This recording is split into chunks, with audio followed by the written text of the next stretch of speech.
Ladies and gentlemen, welcome to Live in the Moonlight, the Hummingbird. เชิญพบเลยครับ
深，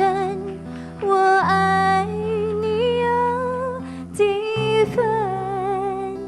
我的心也真，我的爱也真，也连带表我的情。你问我爱你有多深？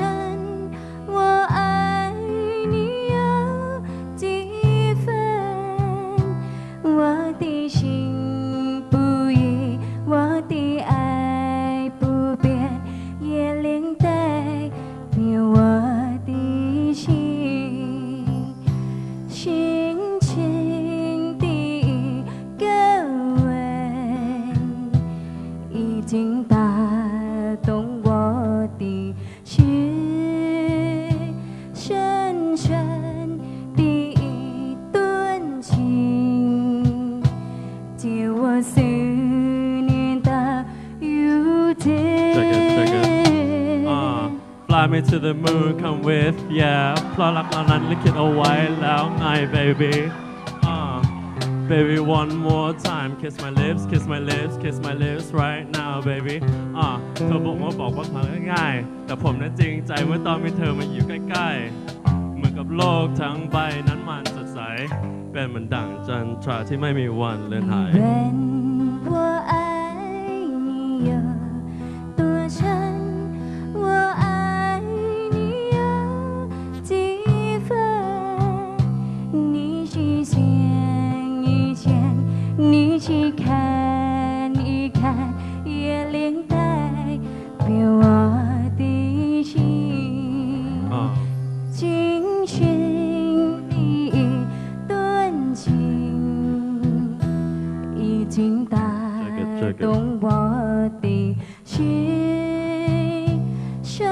深的一段情，借我思念的雨天。Fly me to the moon, come with, yeah เพราะรักเรานั้นลิขิตเอาไว้แล้วไง baby baby one more time kiss my lips kiss my lips kiss my lips right now baby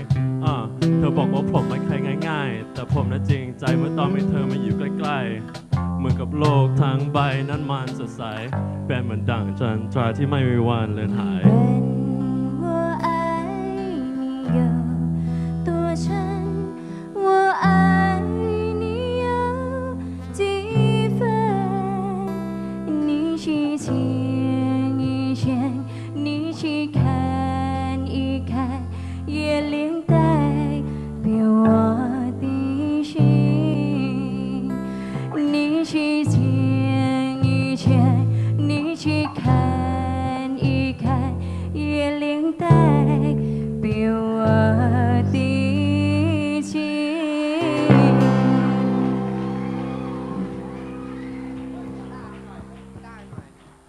ครับสวัสดีครับ ครับสวัสดีคณะกรรมการ แล้วก็เพื่อนๆชาวลินทุกคนนะครับ พวกเรา The Hummingbird นะฮะเป็นวงชนะเลิศการประกวดการตั้งเครื่องช้าตะเก็บเครื่องไวนะฮะรางวัลนี้ไม่ได้มาง่ายๆเนาะใช่ไหมสมาชิกเรามีใครบ้างน้องฝ้าย ก็มีคุณสุโชตนะคะ สุดหล่อค่ะของเรา นักร้องจากสยาม มาซ้อมตลอดเลยนะคะ ขนทุกอย่างขึ้นรถเองนะคะ3 รอบ แล้วก็กันค่ะ ครับ อยู่ฝ่ายจัดซื้อชั้น 6 นะคะ ใครเอ่ยต่อไป ต่อไปนะคะ ผู้โชคดีค่ะ ผู้โชคดี เดี๋ยวก็เตรียมปล้นได้เลยหน้างานเนาะ ลงไปนี่แบ่งกันไม่ได้อะเชื่อเถอะ หนูบอกให้ขายหน้างาน เอาอย่างนั้นเลยเหรอ 100 เดียว อื้อหือ 20,000 20,000ไหวได้เดี๋ยวหนูกดมา คนนี้นะคะพี่เติ้ลค่ะ อยู่สหการค่ะ ชั้น อ่ะผมครับดำครับอยู่ไหน อยู่ในบริษัทนั่นแหละ แต่อยู่บนสมาคมเขาบอกชั้น 8 ครับ ขอบคุณครับวันนี้เราเตรียมมาเท่าไหร่30 เพลง ถึงไหม 2 ก็ถึงนะ งั้นเราเล่นเพลงที่ 29 เลยแล้วกันนะ ได้ นะ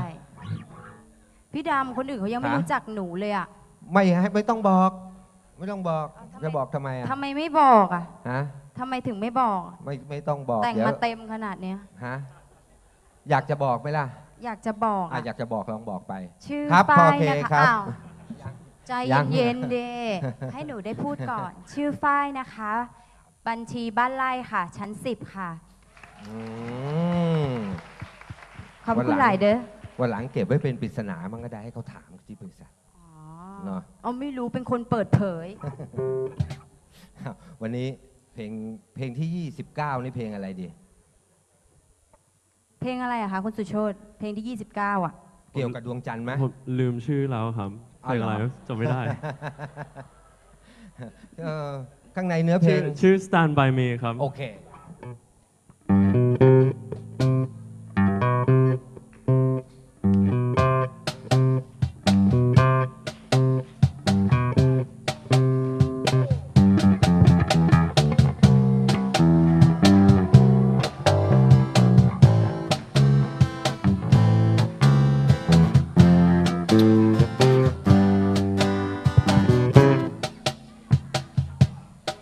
When the night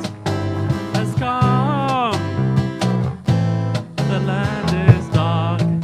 and the moon is the only light we'll see.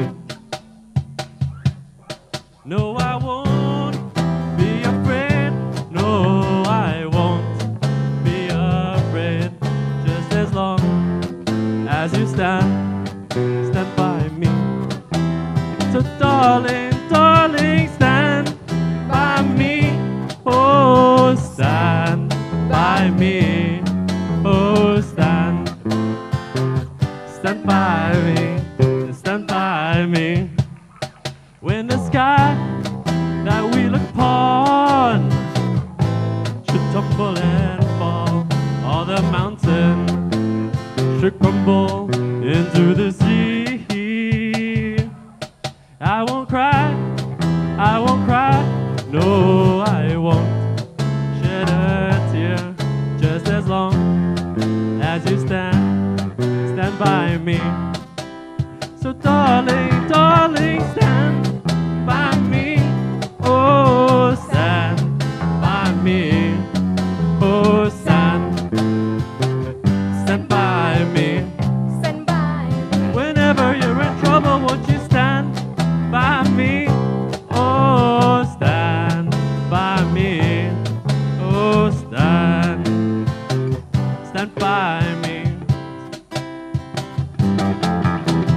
Stand by me. Stand by me.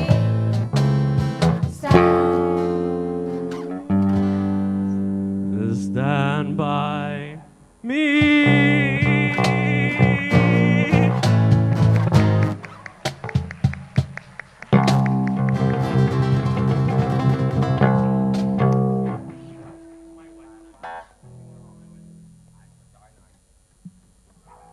ผ่านไปครับ Stand by me นะฮะเพลงของพวกเราเอง เดี๋ยววันนี้มีอะไรเพลงสุดท้ายเป็นเพลงของพวกเราอีกกันแหละจะเป็นของใครฮะใช่ไหมมีทุกแนวเลยนะคะในทุกแนว เพลงสุดท้ายนะคะซ้อมมาแบบโอ้โหแทบจะทุกวันนะคะ เดี๋ยวอยากรู้นิดนึงว่าโดยปกติแล้วเนี่ยอย่างเพลงเนี้ย ครับ คนเรานะแบบมี ยังไงฮะ ส่วนใหญ่ผู้หญิงอ่ะ เป็นยังไง ไม่จำเป็นจะต้องสวย อือฮึ มีคนเคยบอกหนูแบบนี้นะ จริงหรือเปล่า จริงจ้ะคนบอกว่าไม่ต้องสวย อืม คุณไม่ต้องแต่งอะไรให้มันจัดจ้าน อื อ่ะ มแล้วแต่งมาทำไม แต่ ค ม รับ อง วันเนี้ย รวมๆแล้วทำไมมีเสน่ห์ แล้วแต่งมาทำไม อ๋อวันนี้มาเพื่องานนี้โดยเฉพาะ อ๋อ ค่ะ โอเค ตัด งั้น มา เรา เข้า ฟัง ตัวเลยเนาะ เรามาฟังเพลงนี้กันเลยดีกว่า จัดไปค่ะ เพลงคนมีเสน่ห์ค่ะ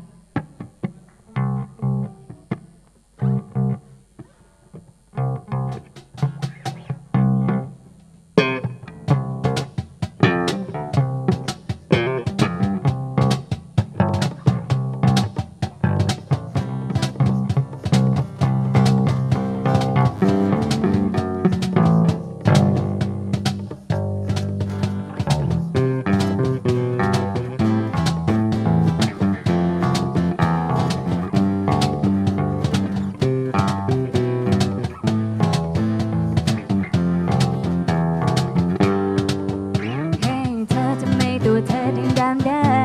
งโอ้แม่งามคำดำเป็นดินสอขนาด2 ปีหน้าอกหน้าใจก็ดูเหมือนจะไม่มี จอแบนอย่างนี้หมอเกาหลีคงไม่รับทำจนแขนก็จัดว่าใหญ่ผู้หญิงอะไรขาโตใครทำให้เธอโมโหต้องคอหักตาย ไม่รู้น้ำหนักเท่าไรกล้าช่างให้ดูไหมนี่ ถ้าเอาทำไมอยากมองแต่ละทีไม่เห็นจะมีอะไรสวยเลย แต่ดูรวมๆแล้วมีเสน่ห์เหลือเกินไม่ต้องมาเขินฉันพูดจริงๆเธอมีเสน่ห์มากมายจนน่ารักไปไหนอยากจะได้แอบอิงยิ่งดูยิ่งมีเสน่ห์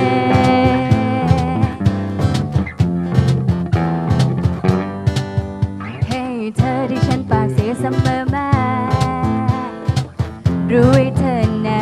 เพียงเรียกร้องให้เธอสนใจก็ไม่รู้จะเริ่มจีบด้วยคำพูดใดที่ล้อเลียนไปจริงๆแล้วมันคลั่งไคล้เธอน่ารักตอนเธอพูดจาลึกซึ้งเธอเป็นเรื่องใจเธอมองอะไร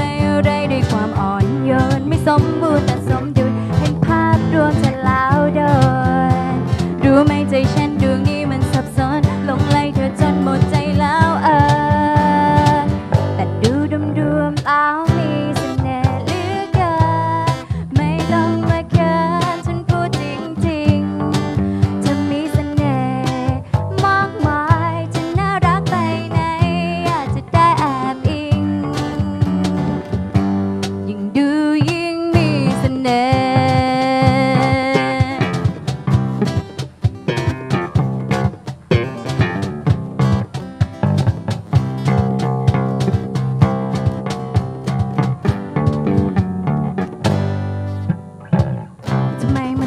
ทำไมดำทำไมแบนทำไมแขนใหญ่กว่าอะไรขาโตมันทำไมดำทำไมแบนทำไมแขนใหญ่กว่าอะไรขาโตมันทำไมแล้วทำไ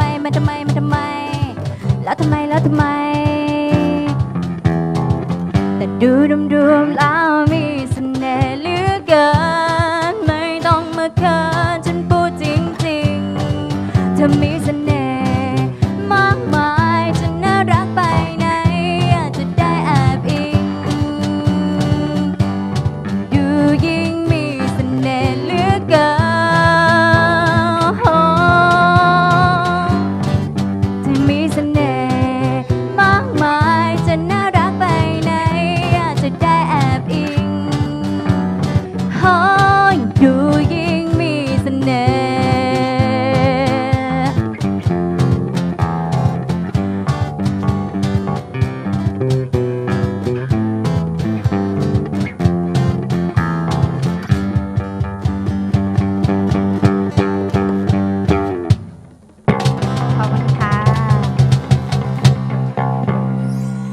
พรุ่งนี้คงหมดเวลาของพวกเราชาว Hummingbird แล้วนะครับ ลาไปก่อนนะคะ สวัสดี ส ค่ะ วัสดีครับ